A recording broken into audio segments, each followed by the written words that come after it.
Chargers had a terrible loss last week in the second half. Rivers played poorly. Back across the country, the Jets are good at home, even with, I know it's Petty, not McCown, but they've been pretty competitive at home. Chargers still have an outside chance to make the playoffs. They have to avoid a three-way tie. If they play Buffalo head-to-head and they both go 9-7, they would be in. Will the Chargers have some gas left in the tank after last week's second half collapse in Kansas City?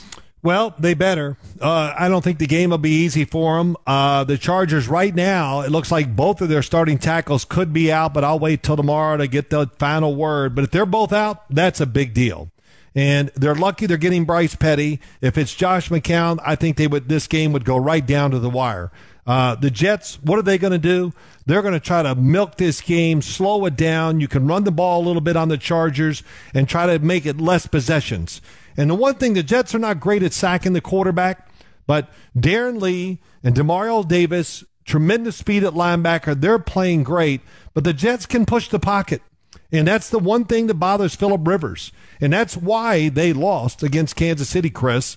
Kansas City just pushed him back and where they were around his feet, and he could not make the throws. And it led to 2 interceptions that he would never make, but he was under pressure. And the third one was just an interception. The game's over. He just threw one down there. So there's a lot of questions to be answered for this Chargers team against this Jets team, which, hey, down in New Orleans last week, man, they slugged it out with the Saints. Yeah, they were competitive. They were competitive. Yeah, I was very impressed, and I think they're going to be ready to go again this week. Chargers better be ready. No, interesting. No Hunter Henry, by the way. He got the last minute kidney. That's a big deal, too. He's a good player. All right, how about Miami and Kansas City? You mentioned the Chiefs. Sounds like you like them. Dolphins were competitive last week. Cutler was his erratic self. They probably are mentally shot. Does Miami have any chance in Kansas City Sunday? Well, they shouldn't. Let's put it that way. I like I said, the Kansas City offensive line, they've switched it around. Oh, I'm drawing a blank now. They lost their center, Mitch Morris, and they moved in Zach Fulton. Oh, how about that? And the center, he has been awesome. Their offensive line has changed. Alex Smith has time. And, they're running the ball a little, so that's kind of opening things up. My only complaint about their offense would be this. Get the ball to Tyreek Hill more. It doesn't have to be always deep down the field. He ran some routes, Chris, where he went 20 yards down the field and stopped. And I'm telling you, the defender was 10 yards down the field because they're so afraid of his speed. But they never looked at him. So if you get man on man, this guy is going to beat whoever covers him. So I expect the Chiefs to win the game, and they should go out there and win it easily. All right, NFC South. Obviously, Atlanta, tough Monday night game. They did not play that well. They were fortunate. Saints did not play well last week either, but I do believe the Saints, after losing in Atlanta a couple weeks ago, will bounce back. I think this is a very hard game for the Falcons in the Superdome. What's your take on that? Well, I think we had 2 teams last week that just weren't – you can't get up for every single football game that we're thinking about this week. So this is going to be a knockdown, drag-out, no question. A couple of weeks ago, a lot of bad feelings. Sean Payton was, going crazy. I'm going to take the Saints in the game. I think they're just their power, their straight-ahead running game. And now they just saw the running game of the Falcons 2 weeks ago, which is really terrific. When they run it outside and Devontae Freeman, when I think of this game, we got 4 running backs in this. They run it as hard as any 4 running backs in the NFL.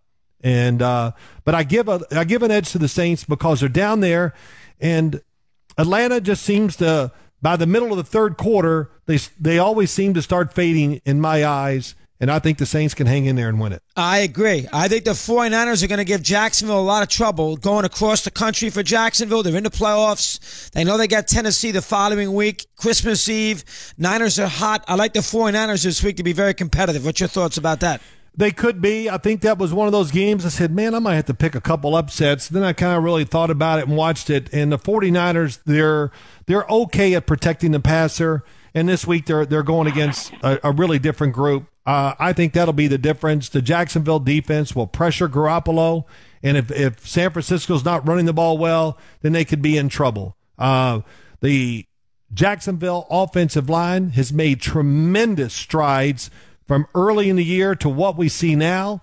Their offense is much more diversified, and if Jacksonville's the team that I think they are, they'll go out there. It could be close for a while, but they should find a way to pull away from the 49ers. Doesn't sound like you like the Titans. You think the Rams, tough spot for them. They just want a big game. They don't really have to win one more to clinch the division, but you think they will beat the Titans in Tennessee, correct? Well, I would pick them, but, the Titans, can they line up and just run the ball at the Rams and control the game and win that way? That's what they'll have to do. I've said it to you many times. The passing concepts and thoughts, Todd Gurley's running, all that is tremendous for the Rams, and the Rams can make plays on the defensive side.